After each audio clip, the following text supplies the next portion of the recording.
গত কয়েকদিন আগে ভারী বৃষ্টিতে বন্যা পরিস্থিতি তৈরি হয়েছিল পূর্ব মেদিনীপুর জেলার পটাশপুর 1 ও 2 নম্বর ব্লকের বিস্তীর্ণ এলাকায়। জলে ডুবেছিল বিঘার পর বিঘা ধানি জমি, মাঠঘাট। তাই চাষে ব্যাপক ক্ষতি হয়েছে। আমাদের এলাকা যে চাষের জমি রয়েছে, বহু মানুষ এই এলাকার বসবাস। এটা হচ্ছে 12 চৌকা বেসিন। সেখানে প্রায় 4-5টা মৌজার গ্রামের মানুষ চাষবাস করে, কিন্তু সেই চাষের জমি মানুষ কষ্ট করে চাষ করলেও জলের তলায় চলে যায়, বহু ফসল নষ্ট হয়ে যায়। মানুষ হাহাকারে পড়েছে, কি করবে কি না করবে তারা চিন্তায় দুকুল খোঁজাচ্ছে। আমরা বিডিও সাহেবকেও জানিয়েছি, অঞ্চল স্তরেও জানিয়েছি, বিধায়ক এমএলএ সব জায়গায় আমরা খবরাখবর করেছি। তারা আশ্বাস দিয়েছে। চাষের ক্ষতি এখনও পর্যন্ত কোনো বন্যা বলে ঘোষণাও করেনি, সেরকম কোনো আশ্বাস পাওয়া যায়নি এখনও পর্যন্ত। আমাদের এই মূল সমস্যা এই যে বন্যাটা হয়, চাষ আমাদের হয়ে যেত, কিন্তু পানিয়া সেখানে একটা ক্যালভার্ট করেছে।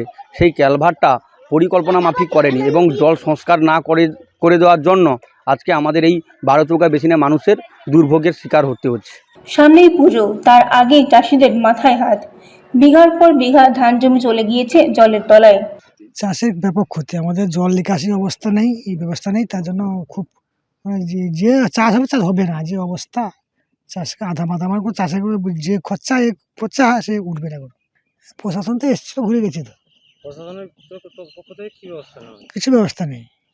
ওই জলের অবস্থা, জল ক্লিয়ার থাকতো অতটা হতো না। প্রতাপদি খাল পুরা তা ঘর বসে যাচ্ছে, পরপর ঘর বসে যাচ্ছে, ক্লিয়ার নেই। পরপর ঘর নতুন নতুন ঘর হচ্ছে, কোনো ইয়ে নেই, ক্লিয়ার নেই কোনো। এখন কি চাইছেন? এখন এই জল নিকাশিটা বা এটা সমস্ত ঠিক থাকে, তবে ঠিক, তাহলে আর কি হবে।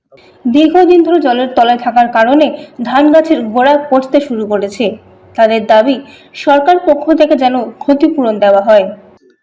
এর আগে আমরা যেটা দেখেছি যে 2008 সালের আগে এই এলাকায় যখন বৃষ্টি হতো, সামান্য বৃষ্টি হলেই বন্যায় আমাদের সমস্ত অঞ্চলই ডুবে যেত এবং প্রতি বছর বন্যা হতো। 2008 সালের পরে 11 সালে আমাদের সরকার ক্ষমতায় আসার পরে এখন অনেকটাই বন্যা নিয়ন্ত্রিত হয়েছে।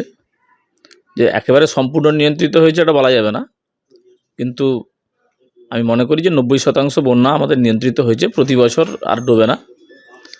এবার অতিবর্ষণ হলে স্বাভাবিক কারণেই, অতিবর্ষণের ফলে কেবলমাত্র তো আমার এলাকার জল নয়, পশ্চিম মেদিনীপুরের জলও এই আমাদের এই এলাকার উপর দিয়ে বয়ে যায় এবং কেলেকায় কিংবা বাগুই যদি ভাঙে তাহলে আমাদের জল এর উপর দিয়ে চলে যায়।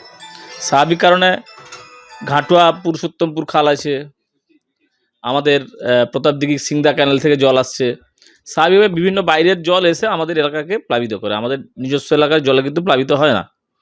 তো স্বাভাবিক কারণে সেই জল, এত অতিরিক্ত জল বহন করার যে ক্ষমতা আছে ক্যানেলের, সেই অনুযায়ী জল যাচ্ছে। স্বাভাবিকভাবে হয়তো একটু দেরি হয়, কিন্তু আমরা বিভিন্ন রকম ব্যবস্থাও নিয়েছি। এর আগে অনেকবার সংস্কার হয়েছে বিভিন্ন ক্যানেল, কিন্তু সবাই জানে যে বিগত 100 দিনের কাজ 3 বছরে কেন্দ্র সরকার আমাদেরকে কোনো টাকাই দেয়নি। বিভিন্নভাবে আমরা যে নিকাশি নালা ফালা সংস্কার হতো, সেটা কিন্তু এখন সেভাবে এগোচ্ছে না। আমরা চেষ্টা করছি, সরকারের কাছে পাঠিয়েছি, আরও নতুনভাবে কিছু স্কিম আমরা দিয়েছি, আরও যাতে আমাদের যে নিকাশি খালগুলো রয়েছে আরও সুন্দরভাবে পরিষ্কার করা যায়। এবং চাষের যদি ক্ষতি হয়, সরকার ক্ষতিপূরণ এর আগে দিয়েছেন, আপনারা দেখেছেন। অধুনা সরকার শস্য বীমা চালু করেছেন, যেখানে কৃষককে 1 টাকাও দিতে হয় না, কৃষকের হয়ে সরকার সেই বিমার টাকা বহন করেন। এবারে যে নতুনভাবে যে বিমা চালু হয়েছে, এবার সরকার যেটা নতুন যে বিষয়টা এনেছেন আমাদের মাননীয় মুখ্যমন্ত্রী মমতা বন্দ্যোপাধ্যায়, যে এই বাংলার শস্য বিমায় যদি কারো একজনও ব্যক্তির ক্ষতি হয়, তিনি কিন্তু ক্ষতিপূরণ পাবেন। পটাশপুর থেকে নিজস্ব প্রতিনিধির রিপোর্ট, এএনএম নিউজ। আরও খবরের আপডেট পেতে সাবস্ক্রাইব করুন আমাদের ইউটিউব চ্যানেলটি আর বেল আইকনে ক্লিক করুন নোটিফিকেশনস পেতে।